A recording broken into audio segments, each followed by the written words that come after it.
you get to be an adult like the rest of us, you learn there is no Santa Claus, no Easter Bunny, and no God. But it's just sort of this sociological thing to keep them from, doing terrible, bad things growing up and control them. And so I just at 16 said, I don't know where life and purpose is coming from, but it certainly isn't God, it's certainly not the church, and, maybe somebody created all this. I don't know, I don't have time for it. You're 16, what do you think about? And so I kind of went through, okay, so where's meaning and purpose in life going to come from? And I grew up in the 60s, and then early 70s was hitting adulthood, and my dad was a very focused guy. He was a Marine. I used to say he was an ex-Marine, and after I said that in a talk, a guy came up to me and said, "Excuse me, young man, there's no such thing as an ex-Marine." I said, "Yes, sir." And honestly, I learned that when my father went home to be with the Lord here about 2-3 years ago. The Marines came, and they were a part of that service and folded a flag and gave it to me. He was a Guam, Iwo Jima, Purple Heart guy.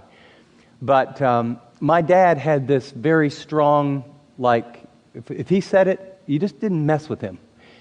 And so it was like, look, son, here's how life works. You want to be happy? Yeah. Then you need to be successful. Okay. You want to be successful? You set clear goals, you develop a strategy, and you work harder than anyone else. You got that? Yes, sir. And so, I was like, okay. So I was that kid who was shoveling snow off the driveway in the middle of winter, because I was going to shoot while other people were watching games. So 8 or 9 hours a day I'm playing basketball. And then I figure it probably has something to do with money and academics. So I worked hard in school, and if you can become a workaholic at 12 or 13, I figured it out. I had my own lawn business, 6 or 7 regular jobs, 1 all-day job, 2 paper routes, lent my parents $3,000 at 6% interest. So they could buy a little piece of land. And then when I got to high school, it was just like, lock and load.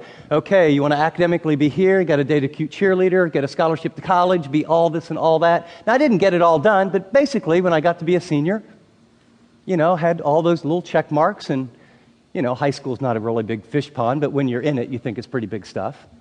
And so I got my scholarship and did well and had the cute little cheerleader. And I'll never forget the graduation night.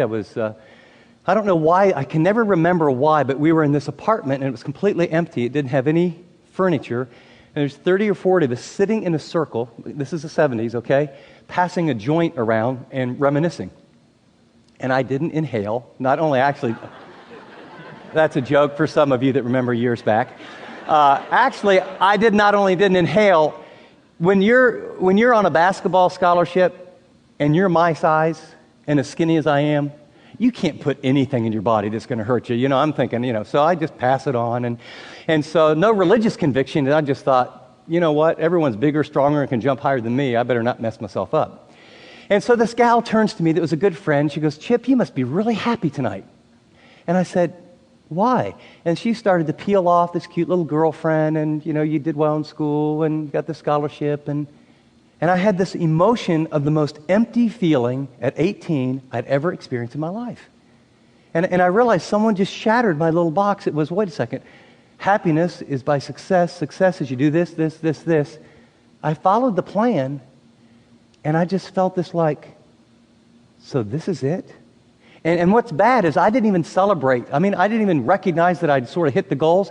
I had already, like some of us do, gone to the next one. I'd already decided, I'm going to go to college. I'm majoring in political science. I will be a lawyer. I will marry a beautiful wife. We'll have 3 beautiful kids. We'll have an Irish setter. I will have a luxury car. I will wear, back then, a $200 or $300 Armani or Brooks Brothers suit. Was pretty cool. I'll live in the suburbs, and I'll be a leader in the community by the age 32 to 34. And it was just like lock and load. Go do it. And then I had this moment of now wait a second. I did this once. I could go do that and spend the next 15 years. What if I feel even more empty? And I'll never forget driving home, and then later that night having, I'd say, a sort of a God talk. And my prayer was, God, if you exist, reveal yourself to me. I don't know if you do or not, but if you do and you're powerful enough and can reveal yourself to me, I want to know you.